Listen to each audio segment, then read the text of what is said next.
ನಾನು ನಿಮ್ಮ ಸಮಾಜ ಸೇವಕ ಲೋಕೇಶ್ ಮೊಳ್ಕೆರೆ. ಇವತ್ತು ನಾವು ಬಸವ ಕಲ್ಯಾಣ ಕರ್ಮಭೂಮಿಯಲ್ಲಿದ್ದೀವಿ.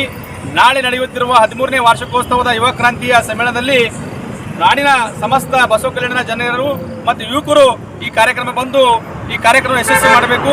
ಅದೇ ರೀತಿ ನಾಳೆ ಬೆಳಗ್ಗೆ 10 ಗಂಟೆಗೆ ಬೈಕ್ ರ್ಯಾಲಿ ಇದೆ. ಯುವಕರು ಮತ್ತು ಸಾರ್ವಜನಿಕರು ಬಂದು ಈ ಕಾರ್ಯಕ್ರಮ ಯಶಸ್ವಿ ಮಾಡಬೇಕಲ್ಲಿ ಕಳಕಳಿ ವಿನಂತಿ. ಇವತ್ತಿನ ದಿವಸ ನಾವು ಯಾವ ರೀತಿ ಸಂಘಟನೆ ಮಾಡಬೇಕಾಗಿತ್ತಂದ್ರೆ ಯುವ ಕ್ರಾಂತಿ ಸಂಘಟನೆ ಅಂತ ಒಳ್ಳೆಯ ಸಂಘಟನೆ ಇದೆ. ಈ ಸಂಘಟನೆಯಿಂದ ಯುವಕರಿಗೆ ಯಾವುದೇ ಒಂದು ತೊಂದರೆ ಆಗಿದಾಗ ಎಚ್ಚೆತ್ತುಕೊಳ್ಳುವಂಥ ಸಂಘಟನೆ ಯಾವುದಾದ್ರೂ ಅದು ಯುವ ಕ್ರಾಂತಿ ಸಂಘಟನೆ ಹೇಳಕ್ಕೆ ಇಷ್ಟಪಡ್ತೀವಿ. ಇವತ್ತಿನ ದಿವಸ ನಾವು ಯಾವುದೇ ಸ್ವಾಮಿ ವಿವೇಕಾನಂದ ಅವರ ಆದರ್ಶ ಆಗಬೇಕು, ಭಗತ್ ಸಿಂಗ್ ಅವರ ಆದರ್ಶ ಆಗಬೇಕು. ಇವತ್ತಿನ ರಾಜ್ಯಾಧ್ಯಕ್ಷರಂತ ಗುಂಡ್ರಟ್ಟಿ ಅವರ ನೇತೃತ್ವದಲ್ಲಿ ಬಸವ ಕಲ್ಯಾಣ ಜಿಲ್ಲಾ ಸಮ್ಮೇಳನ ನಡೀತಾ ಇದೆ. ಸಮ್ಮೇಳನಕ್ಕೆ ವಿವಿಧ ತಾಲೂಕಿನಿಂದ ಪದಾಧಿಕಾರಿಗಳಿದ್ದಾರೆ. ಹೃದಯಪೂರ್ವಕವಾದ ಸ್ವಾಗತ ಸುಸ್ವಾಗತ ಅವರಿಗೆ ಬಯಸುತ್ತಿದ್ದೇನೆ. ಅದೇ ರೀತಿ ಈ ಕಾರ್ಯಕ್ರಮದಲ್ಲಿ ನಮ್ಮ ಆತ್ಮೀಯ ಸ್ನೇಹಿತರಾಗಂತ ನವನಾಥ್ ಮೇತ್ರ ಅವರು ಕೂಡ ಈ ತಾಲೂಕು ಅಧ್ಯಕ್ಷರಾಗಿ ಅವರು ಕೂಡ ನೂತನ ಅಧ್ಯಕ್ಷರ ಅವರಿಗೂ ಕೂಡ ನಾನು ಈ ಸ್ವಾಗತವನ್ನು ಬಯಸುತ್ತೇನೆ.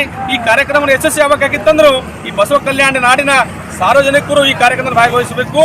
ನೇರ ದೃಷ್ಟಿ ಇರುವಂತಹ ಸಂಘಟನೆ ಇದು ಯುವ ಕ್ರಾಂತಿ ಸಂಘಟನೆ. ಈ ಸಂಘಟನೆಯಲ್ಲಿರುವಂತಹ ಎಲ್ಲರೂ ಕೂಡ ಈ ಕಾರ್ಯಕ್ರಮಕ್ಕೆ ಬಂದು ಈ ಕಾರ್ಯಕ್ರಮ ಯಶಸ್ವಿ ಮಾಡಬೇಕಲ್ಲಿ ಕಳಕಳಿ ವಿನಂತಿ.